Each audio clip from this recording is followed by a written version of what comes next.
Hello guys, कैसे हैं आप? उम्मीद करते हैं आप सब खैरियत से होंगे, खुश होंगे और हमारी दुआ है कि हमेशा खुश रहें, हंसते और मुस्कुराते रहें। मेरा नाम है रहमान अनवर और मैं हूं जफर इकबाल और देखने जा रहे हैं डॉक्टर एस जयशंकर का इंटरव्यू पाकिस्तान पर। तो करते वीडियो स्टार्ट और देखते हैं।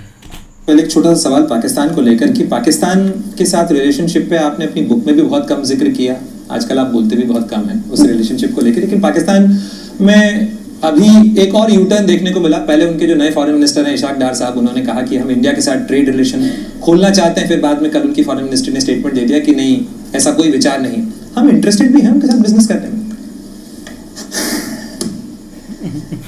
देखिए, पाकिस्तान के साथ अगर आपने कहा बिजनेस करने में, मतलब ट्रेड रिलेशन जिसकी बात हो रही है, बाकी तो खैर मेरी दिक्कत यह है कि उनका रियल बिजनेस तो टेररिज्म है ना। तो जब तक वो बिजनेस तो उनको कम करना चाहिए, अगर दूसरा बिजनेस करना है ये बिजनेस तो कम करें।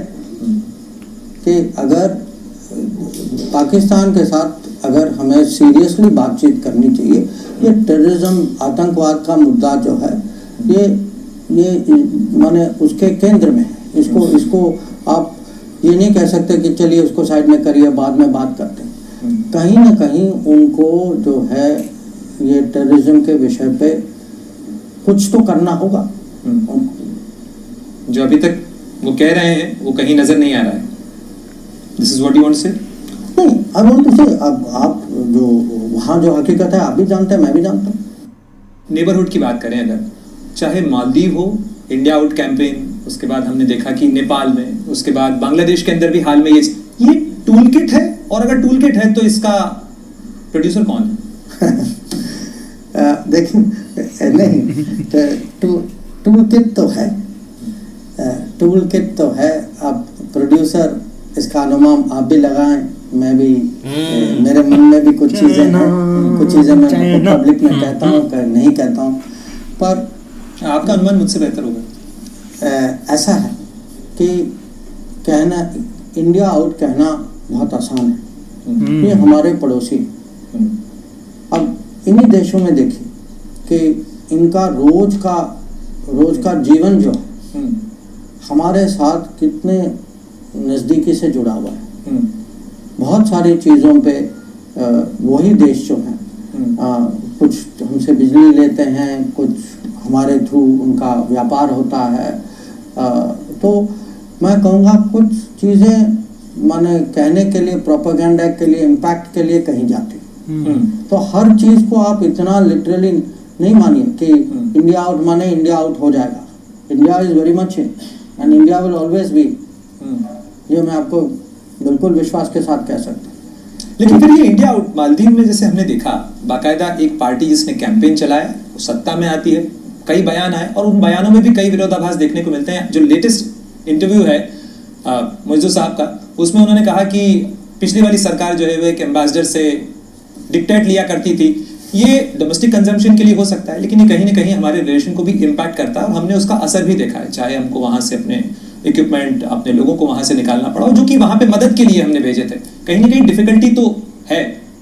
देखिए, हर देश की अपनी राजनीति होती है और राजनीति में बहुत सारी चीज़ें कही जाती हैं।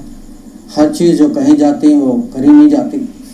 तो क्या होता है कि जो राजनीति में कही जाती है वो कूटनीति जो है उसको मैनेज कर लेती है, तो कम से कम कोशिश तो करती। तो मैं आपको इतना ही कहूँगा कि जो लोग कहते हैं कवर की फील्डिंग जैसा है, जो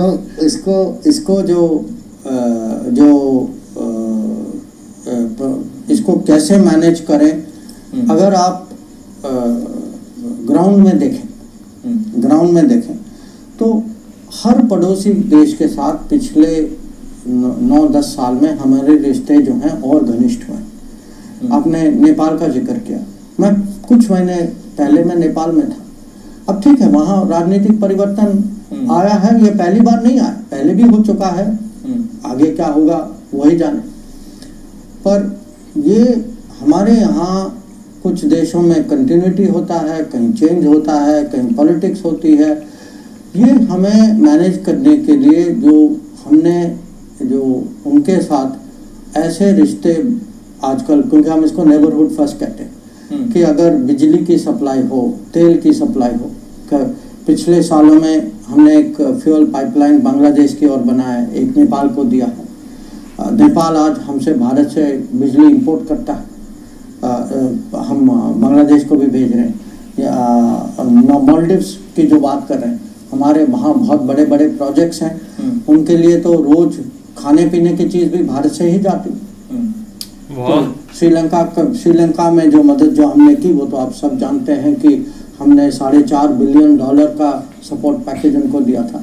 तो ये जो मैं जो आपको कह रहा हूँ कि हाँ, जरूर उनके राजनीति के समय में बहुत सारी चीज़ें कही जाती हैं, पर इसको हमें किसी तरीके से इसको कैसे हैंडल करें, ये हमारे ओर से कोशिश है। मतलब बहुत सीरियसली लेने की जरूरत नहीं, ये नहीं कि सीरियसली ना लें, पर ये हम पर विश्वास कीजिए, हमने कहीं ना कहीं हम सोल्यूशन निकाल ही लेते हैं।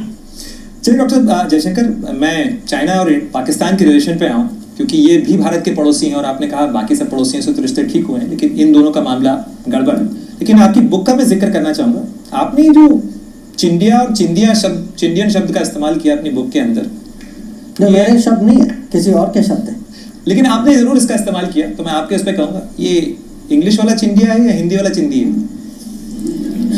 आप जानते हैं इसके ऑथर कौन है चिंडिया के? बताइए इनको। नहीं, मैं आपसे जानना चाहता हूँ। नहीं, ये चिंडिया शब्द जो है, ये एक उस समय के ऑथर जयराम रमेश जी का शब्द है, कि उनकी सोच थी कि हम इतने नज़दीक हो चुके हैं कि चाइना और इंडिया का वो संधि बनाने के चक्कर में थे। तो मेरे किताब में मैंने लिखा है कि माने चाइना के साथ हमें बहुत सोच समझ के, जो मैं कहता हूँ रियलिस्टिक पॉलिसी होना चाहिए, कि अगर कोई पड़ोसी है जिसके साथ सीमा पर भी विवाद है और जिसका पहले का व्यवहार हम सब लोग जानते हैं, तो हमें जो है माने उतना विश्वास नहीं करना चाहिए और हमें अपनी ओर से अपनी तैयारी करनी चाहिए। तो मेरे जो तर्क जो हैं किताब में, तर्क ये है कि हम जो पहले जो हम कहते थे कि बॉर्डर को ऐसे ही छोड़ दो, वो ऐसे छोड़ देंगे तो वो भी नहीं आएंगे, पर हकीकत में कुछ और हो, तो हमें जो है बॉर्डर इंफ्रास्ट्रक्चर हम कैसे बनाएं, या जो उन पे बहुत सारे जब आतंकवादी जो है पाकिस्तानी खासकर, जिनके खिलाफ यूएन कुछ करने वाली थी कि उनको उन्होंने करने नहीं दिया।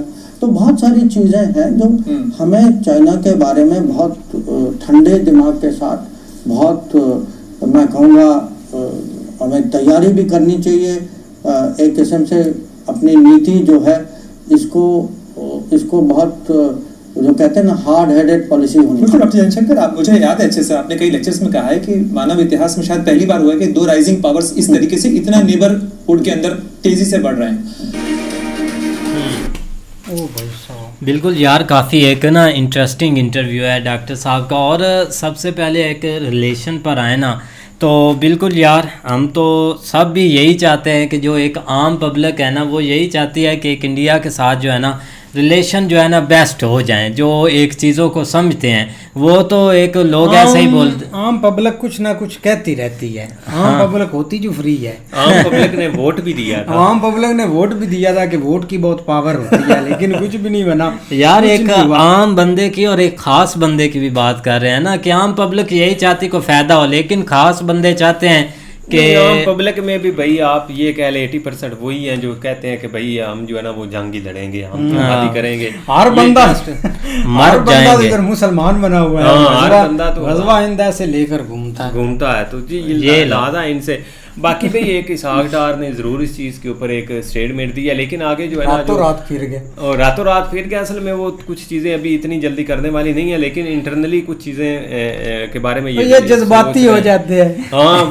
जज्बाती होकर फैसला करते हैं, लेकिन जब पता चलता है ये तो कुछ भी नहीं है, आगे से इसका बहुत बड़ा एक मतलब कि रिस्पॉन्स मिलेगा, तब बेचारे ये ऐसा यूटर्न मारते हैं कि पता भी नहीं चलता। अब देखो ना, एक यार ये यकीन करो, एक कंट्री में बड़ी बड़ी कंपनी आती हैं कि मतलब कि एक डेवलपमेंट करने के लिए, एक सैमसंग आ गई, एक हवावे आ गई, मोबाइल की कंपनी, कार्स की कंपनी आती हैं, लेकिन पाकिस्तान में पता नहीं कौन से ये ग्रुप आ जाते हैं, कभी मतलब कि लश्कर तैयबा, कभी लश्कर तैयबा का भाई आ जाता है, कभी हिजबुल्लाह तो उधर है मतलब कि, लेकिन इधर काफी ना ग्रुप एक नए नए आ जाते हैं। कोई एक मतलब कि हमें खुद नाम भूल गए, परसों मैं पढ़ रहा था 16 के नाम थे, लेकिन अभी मुझे भी भूल गए हैं, क्योंकि हर दिन एक ग्रुप बन जाता है, हर 4 बंदे तो ग्रुप बना लेते हैं यार। नहीं बिल्कुल, देखो ना शुरू से अब तक अगर देखा जाए तो इंडिया की तरफ से सिर्फ एक चीज़ की ही डिमांड रही है, एक चीज़ के ऊपर ही उन्होंने एक अपना मौकफ रखा है कि कम से कम इस चीज़ को आप ख़त्म करें। हाँ जी। और एक देखो ना यूएन का अगर देखा जाए तो उन्होंने काफ़ी हद तक इस चीज़ के ऊपर एक वर्किंग कर ली थी, लेकिन चाइना की तरफ से जो उन्होंने वीटो या आगे तो थोड़े मामले ख़राब किए थे उनके हक में,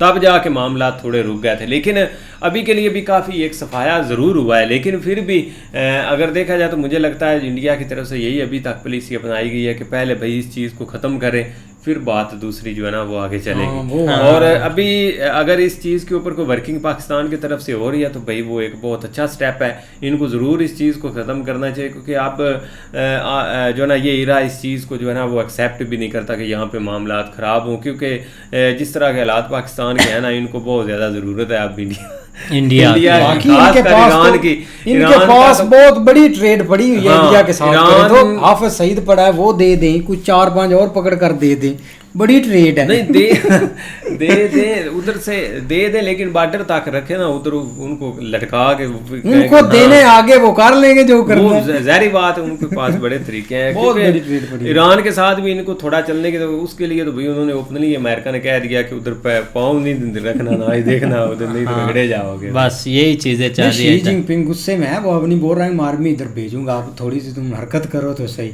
पता नहीं अब क्या करता है, भेजता है। पहले भी उसने कहा था वो खाली फैर ही छोड़ता है, लेकिन ये कि इंटरेस्टिंग वीडियो, हमने बंदों की कोई परवाह नहीं, इनकी तरह हैं ही बहुत सारे, तुम मर भी जाए तो उसको कोई नहीं होता। बाकी मिलते हैं नई वीडियो के साथ, तब तक के लिए गुड बाय, टेक केयर।